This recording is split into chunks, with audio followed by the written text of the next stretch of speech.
Merci beaucoup, monsieur le rapporteur. La parole est désormais à madame Laetitia Saint-Paul, rapporteure pour avis de la Commission des Affaires étrangères, pour une durée de 5 minutes.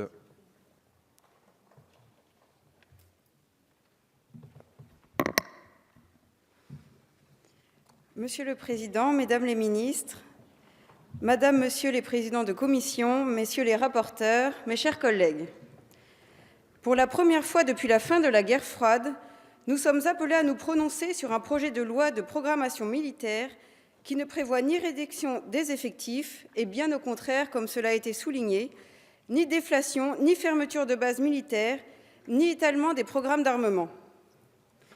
Oui, ce texte organise la remontée en puissance des moyens de notre défense au cours des 7 prochaines années. À travers ce projet de loi, l'engagement formulé par le Président de la République de porter le budget de la défense à 2% de notre PIB en 2025 prend enfin corps. Il n'est plus à prouver que la dégradation de la situation internationale appelle une réaction forte. 2 ans après les attentats de Paris et Nice, la menace terroriste reste très présente et se nourrit des nombreuses sources d'instabilité en Asie, en Afrique et jusque notre sol. À côté, la résurgence des stratégies de puissance remettant en cause l'ordre international se fait de plus en plus palpable.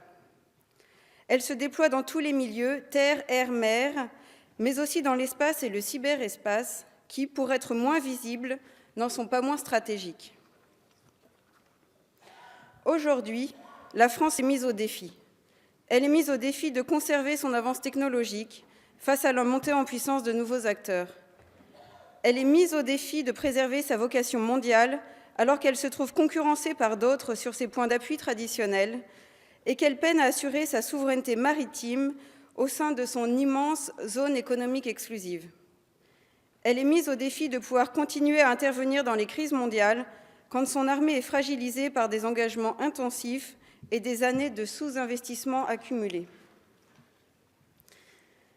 Certains d'entre vous estimeront sans doute que la trajectoire budgétaire de cette loi est insuffisante, qu'il aurait fallu aller plus loin, plus vite, mais il faut prendre en compte le point de départ et ne pas négliger d'autres enjeux de souveraineté nationale, comme la réduction de notre dette publique.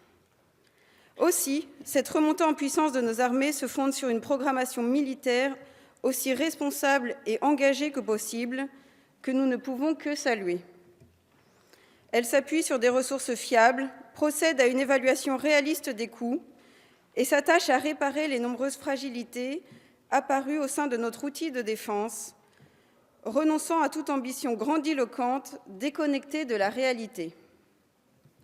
Elle donne la priorité, cela a été rappelé, aux facteurs humains, aux militaires, qui font aujourd'hui la réputation de l'armée française à travers le monde, à côté d'armées bien mieux dotées comme celle des Américains.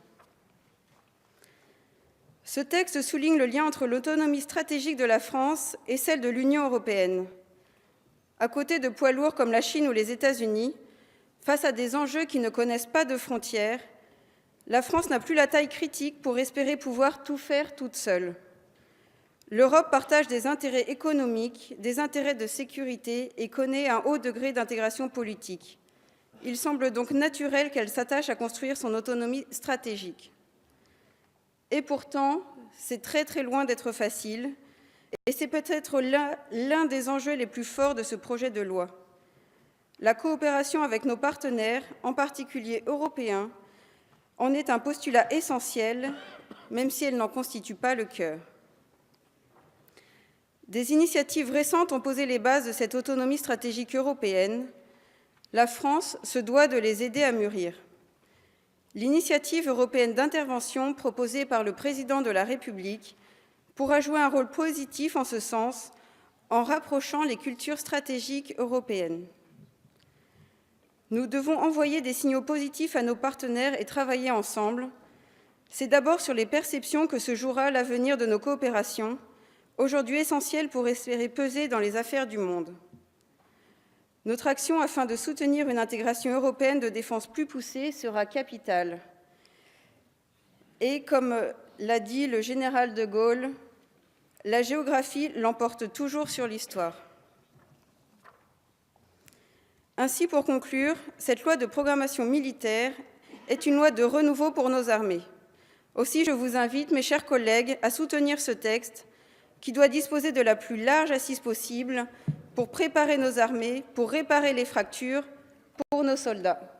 Je vous remercie. Merci beaucoup, Madame